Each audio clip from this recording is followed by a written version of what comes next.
from the central chemoreceptors, okay, which we use most of the time, the central chemoreceptors detect basically pH is what they detect, but of course that's dependent on CO2 levels, isn't it? Okay. And so they're pH sensors, and they're located within the inspiratory center. But we have a backup system in case anything happens to that. And the backup system involves sensors that are located in the carotid sinus and the aorta. The carotid sinus has all kinds of sensors in it. Okay. And they're called the peripheral chemoreceptors, and they sense oxygen levels. So if CO2 levels start to go up, we start to breathe faster, and that's the influence of these sensors. If oxygen levels start to drop, we start to breathe faster, and that's determined by these sensors. However, the pH mechanism kicks in long before the oxygen system, so people in normal respiratory health with normal pulmonary function seldom use the backup, seldom use the influence from the peripheral chemoreceptors, okay? Because you can see that we see PCO2, okay, in red, and oxygen levels, percent oxygen, but this is actually percent CO2, I guess, and percent oxygen in blue. And so as oxygen drops, that mechanism finally kicks in, but no need because the CO2 mechanism is kicked in long before. So that's a good picture. So it is the central chemoreceptors that pretty much control things unless a person is in poor respiratory health. People who are in poor respiratory health tend to have high levels of CO2 because they're not getting rid of CO2 at a rapid enough rate, and so their CO2 sensors kind of burn out. Anytime you overstimulate a sensor, it tends not to function very well, if at all. That's sort of a general rule of thumb. And so that's why we have a backup. So people with COPD are classic examples of this. And so then they start to rely on their oxygen mechanism. The peripheral chemoreceptors, which are located in the carotid sinus. Okay. The problem with this is that a lot of people with COPD tend to use oxygen. And remember that the O2 mechanism kicks in, and only kicks in when oxygen levels are low. So if you give too much oxygen, you are going to damp the peripheral chemoreceptors, and you'll start to lose that drive, that,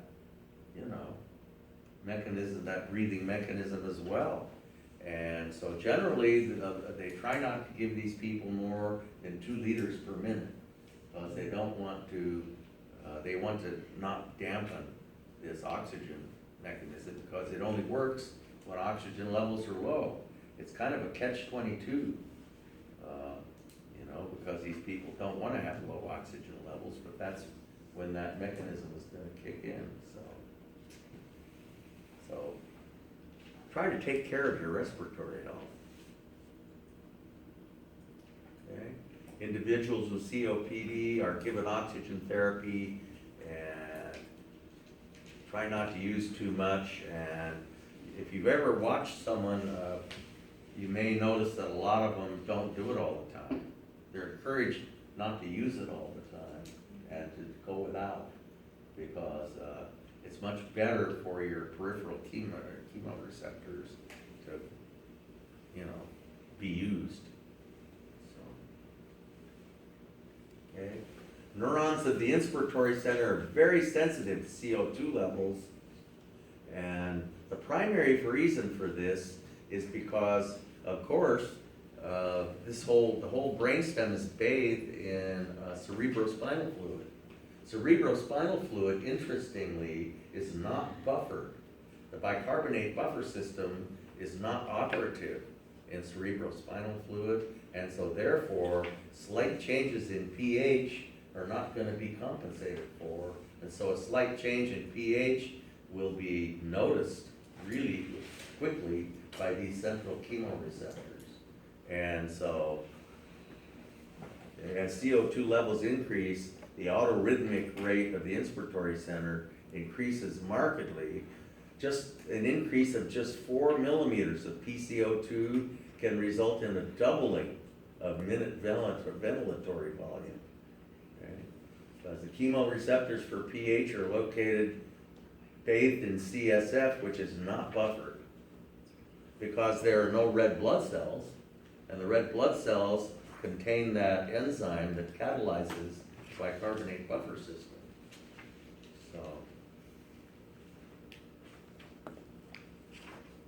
So this is a little box diagram that I don't like as well as the other ones, but it shows central chemoreceptor as being primarily responsible. Normally we don't use the peripheral chemoreceptors at all, okay?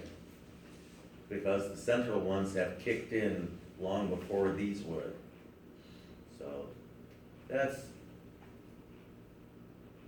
and it shows increased arterial PCO2. And PCO2 has no effect on the peripheral chemoreceptors. So that's they're kind of reached for that one. Control by carbon dioxide sensors is ultra sensitive because CSF is not buffered. Okay. The peripheral chemoreceptors are located in the carotid sinus, okay, and which is shown there, and in the aortic arch.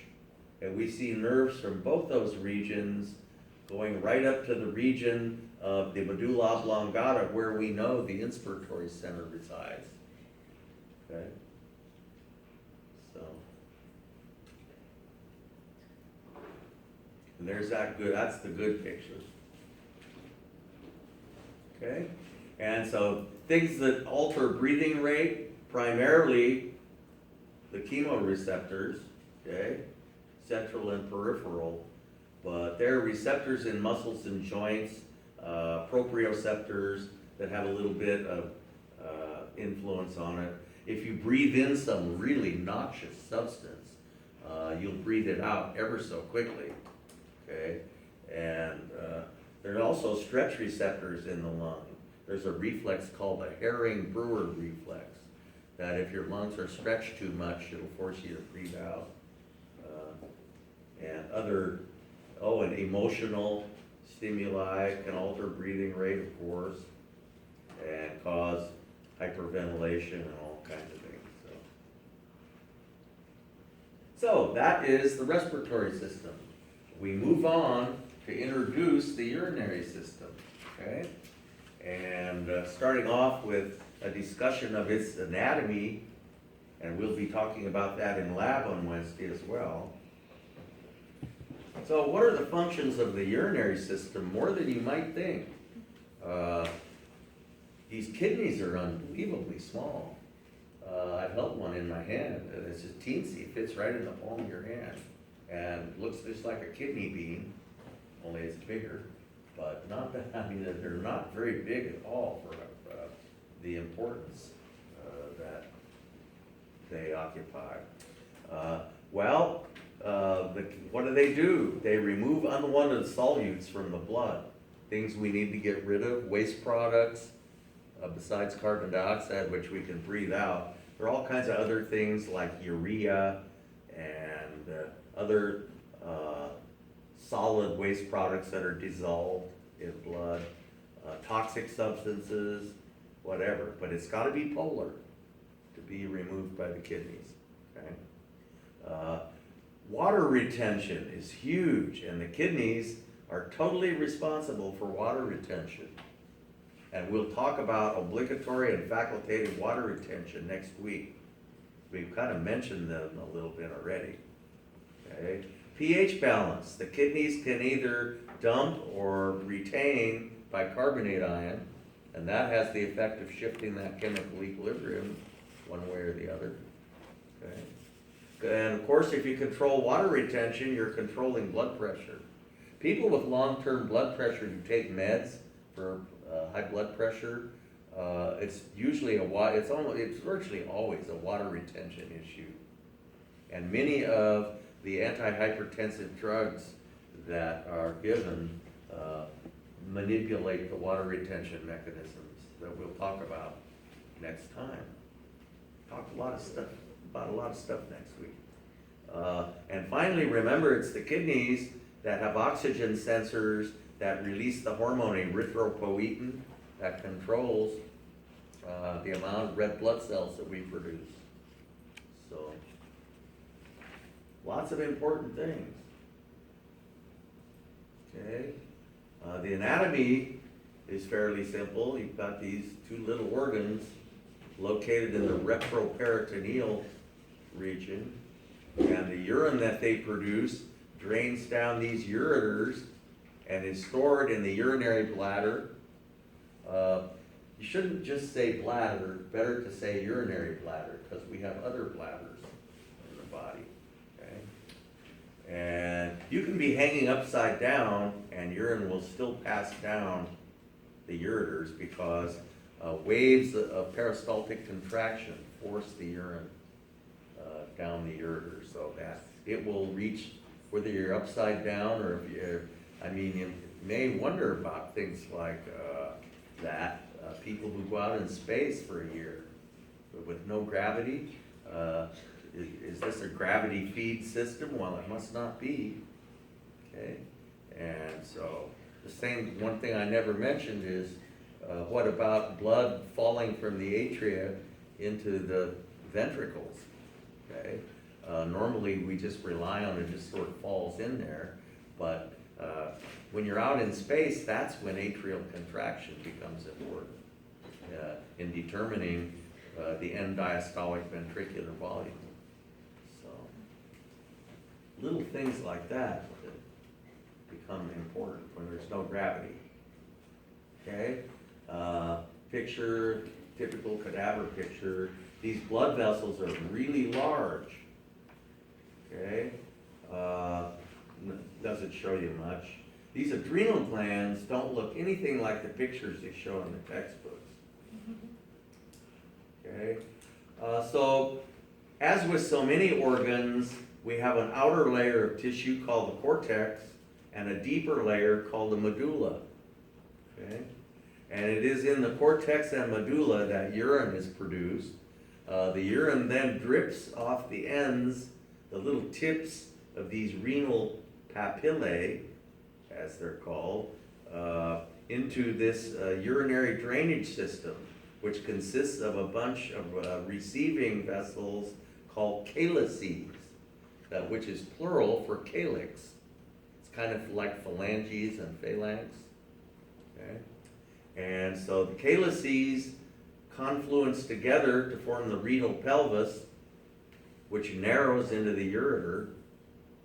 And the real sophisticated stuff goes on in the cortex and medulla, because that's where the urine is produced. That's where we control water retention. Once that urine drips off the tip of the renal pyramid, we no longer have any control over its composition. Okay? So then it's been produced and that's it.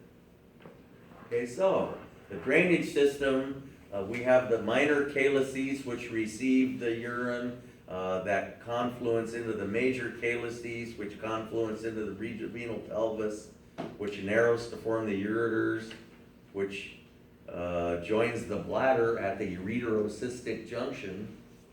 Have we talked about that in lab? Oh, we haven't. We will.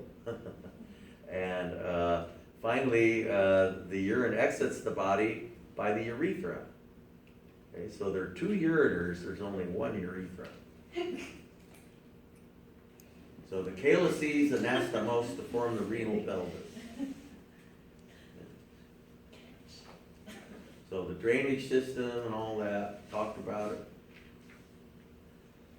And you can see these renal pyramids, okay? And the cortex and the medulla. and the calyces that almost look like little funnels to receive the urine that drips off the ends of the renal pyramids. So looking at it more closely, we see the cortex and the medulla, and we see a bunch of little functional units in there that consist of a lot of tubing, and that tubing is called the renal tubules. Okay, and those little functional units are called nephrons. And so we have blood, we have a pair of arterioles that feed blood into the nephron. And the first part of the nephron is called the Bowman's capsule, or the first part of the renal tubule. And the blood flows into the Bowman's capsule by means of the afferent arteriole. Remember, afferent means going into, okay? And there's a wad of capillaries in there, and the blood flows in under rather high pressure, enough pressure to force about half of the plasma out through the walls of this glomerular capillary, it's called, into the Bowman's capsule, which is the first part of the renal tubule, okay? And the process that occurs there is called glomerular filtration, okay? And about half of the plasma leaves the blood, carrying with it all the small to medium-sized solute. Bigger solute, like plasma proteins, can't get out, and blood cells can't get out. But all the small to medium-sized solute passes out. And we call it then the filtrate. The filtrate then enters the proximal convoluted tubule, which is the first part of the renal tubule. And we have the proximal convoluted tubule. There's the Bowman's capsule. The proximal convoluted tubule, the descending limb of the loop of Henle, the ascending limb of the loop of Henle, the distal convoluted tubule, the collecting tubule, and finally the very end, the papillary duct. Okay?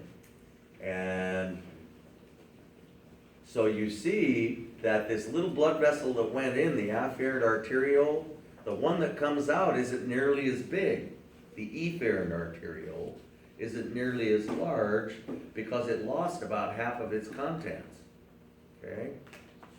And so the efferent arteriole doesn't just go away, it maintains a very close association with the renal tubule. And we'll see why that is. Its name changes from the efferent arteriole to the paratubular capillary. Paratubular means that it runs around the tube. Okay? And there's a reason for that. Okay?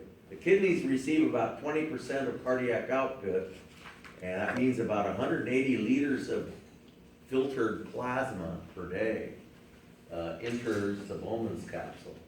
And so we lose all that, except obviously we don't urinate 180 liters per day, nor do we consume that much. So we must reabsorb most of that back during its convoluted course through this convoluted tubule, okay? And indeed we do. And it's very tightly controlled, okay? Highly vascular, needless to say, and we'll learn the names of the vessels in lab. The first, we got the renal artery coming in and branching out into the interlobar arteries, which then form an arc, and this part is called the arcuate artery, and then there are a bunch of little dead-end arteries out into the cortex called the interlobular arteries. See, we got interlobar and interlobular. Okay? And of course, then there's a whole bunch of capillaries out in there. The blood enters, the nephrons, and is filtered and all that kind of stuff. And finally, the good blood comes back in the veins after it's had all the bad stuff removed, and the veins then drain back into the inferior vena cava. Okay, the kidneys occupy a very retroperitoneal region back here. They're actually surgically difficult to access. When they do a kidney transplant, they very seldom take the old kidneys out. The only time they'll ever remove them is if they're cancerous. And it's an arduous process because you've got lots of muscle in the back, and if you come in through here, you've got a lot of other organs you've got to go through. And so what they'll do is they'll put the new kidneys, plant them rather superficially just underneath the abdominal muscles and change the plumbing all around so that the new kidneys get most of the blood supply, and but the old kidneys remain in as long as they're not metastatic. Okay. This is a nuclear medicine procedure called an intravenous pyelogram. And a very commonly performed nuclear medicine is at the cutting edge of medical imaging. It's really cool what they can do. Nuclear medicine demonstrates both structure and function. Okay. And what they do in this particular case is they give the patient an IV injection of technetium tag hippuric acid. Hippuric acid is a substance that's selectively taken up by the kidneys, okay, out of the blood. And so, and it's technetium tag so that it'll show up on a gamma camera. So I don't know if any of you have ever been in a gamma camera, but some of you probably have. And it detects radiation, okay? And so what they've done is taken a picture of the radiation that's being emitted. This is probably an hour and a half to 2 hours after the radiopharmaceutical was given, because the radiopharmaceutical is no longer in the kidneys. You can see the outline of the kidney. It's already totally been collected by the collecting system, and you see a nice image of the minor calyx, all these minor calyces coming together to form the major calyx, and the renal pelvis, and the ureter, and the urinary bladder, and you get a nice view of the anatomical structure, but you also get a great idea of function, because if one kidney was working better than the other, you'd see a difference, a drastic difference between the amount of radiopharmaceutical on each side. Okay, and so the neat thing about nuclear medicine is the radiopharmaceuticals. You got a specific one for each test you want to do. Radiopharmaceutical migrates to various parts of the body, and most of them are tagged with technetium-99 though, because it only has a half-life of 6 hours. So it doesn't hang around and irradiate you to death,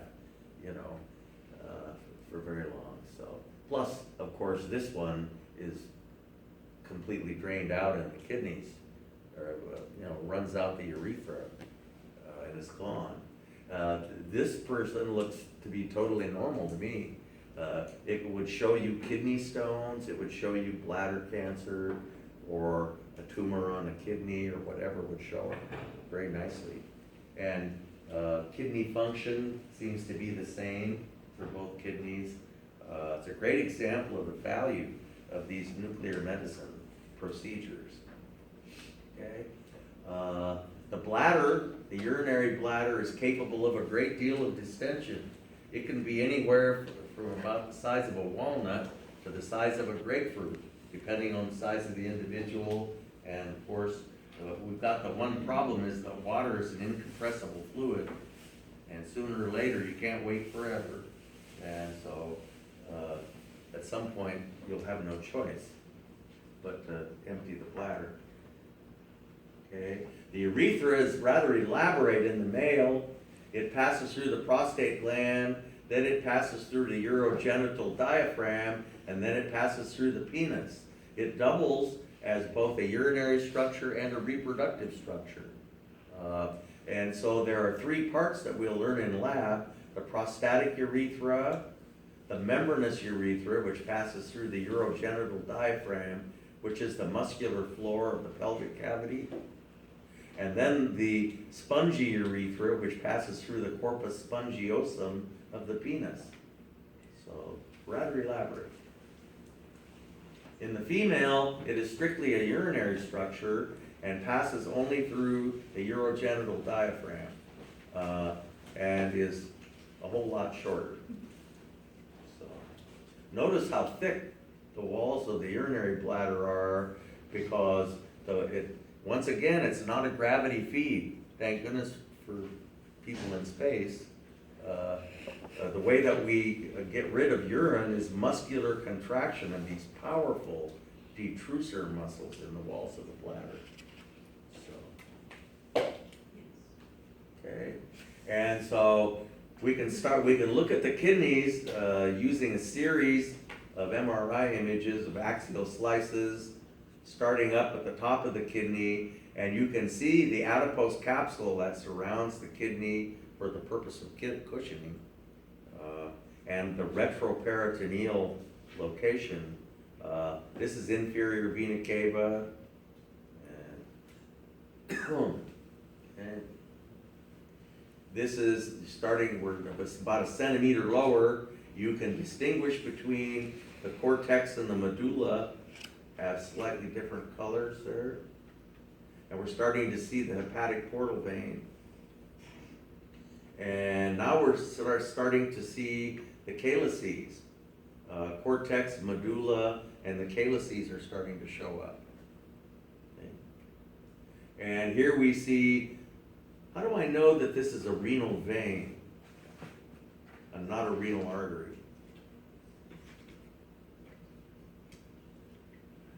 Because this is the aorta, and if it were an artery, it would connect with the aorta, correct? Yes. And they don't. They connect, you can't see the connection very well, but with the inferior vena cava, it looks like a tumor or two there. Here's a coronal slice demonstrating the kidneys, the liver, the spleen. Okay, and tumors show up quite nicely on T2 weighted MRIs. So the functional unit of the kidney. Okay, which of the following is the functional unit of the kidney? And you know what to put for that. Each kidney possesses about 1 million of these nephrons, so they're teensy. They're rather elaborate in their structure, but they're really small. Okay. So here we go, got the afferent arteriole passing into and becoming the glomerular capillary, which is inside the Bowman's capsule. And about half of the volume of the blood is lost and enters the Bowman's capsule, which is the first part of the renal tubule. The efferent arteriole passes out and remains a close association with the nephron, changing its name to the peritubular capillary. Okay. We then have the proximal convoluted tubule, the descending limb of the loop of Henle, the ascending limb of the loop of Henle, the distal convoluted tubule, then the collecting tubule, and different things happen in each segment of the tubule. And we'll learn what those different things are, okay? So there are all the names. Of course, you know I like to ask this order of flow questions. And so, of course, I couldn't include all of these things. I could include 4 of them, or 5 of them, I guess. You know, so, okay. So there they all are. And I go on to say that naming these parts is kind of a can of worms.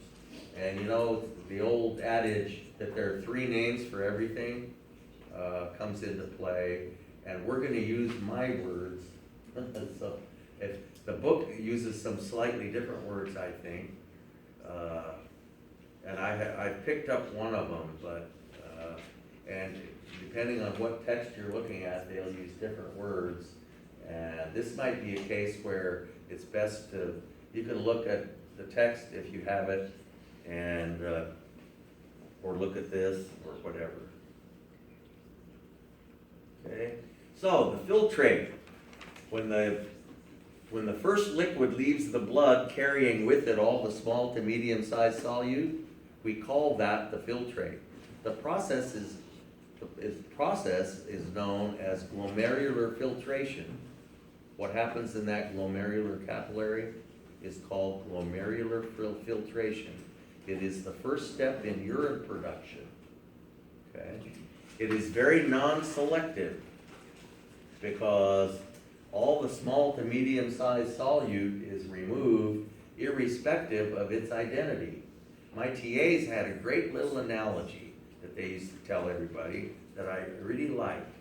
They used to say, suppose you had a bus and you were the driver, and there's some really bad dudes on the bus, okay? But there are a lot of good people too. How would you get rid of the bad dudes tactfully and effectively without offending everybody very much? And there are several different strategies you could use, but their idea was stop the bus and make everyone get off. Then real quick you ask the good guys back on and take off. Okay? And that's essentially what our urinary system does. The first step, glomerular filtration, we take everybody off the bus. All the small and medium-sized solute, everybody's removed. Okay? And then it must be that throughout the rest of the length of the renal tubule, we're gradually enticing the ones we want back in. And that's done by active transport, where we have transport pumps that selectively pump only their substrate. So for all the things we want, like glucose and amino acids and certain hormones, we want to keep. And so we have an active transport pump for each of those things that we want to keep. And if we don't pump it from the filtrate back into the blood, then it remains in the filtrate, and the filtrate will become urine eventually. The filtrate doesn't have the slightest resemblance to urine at the point where it leaves the glomerular capillary. It's a lot more like blood plasma or interstitial fluid. No resemblance to urine whatsoever, but a lot of changes occur as the filtrate passes through the renal tubule, and so we'll see what those are. The filtrate possesses a composition which is very similar to plasma, not at all like urine. Okay, so there is a whole bunch of nephrons, and the papillary duct at the end of each one drains into a minor calyx.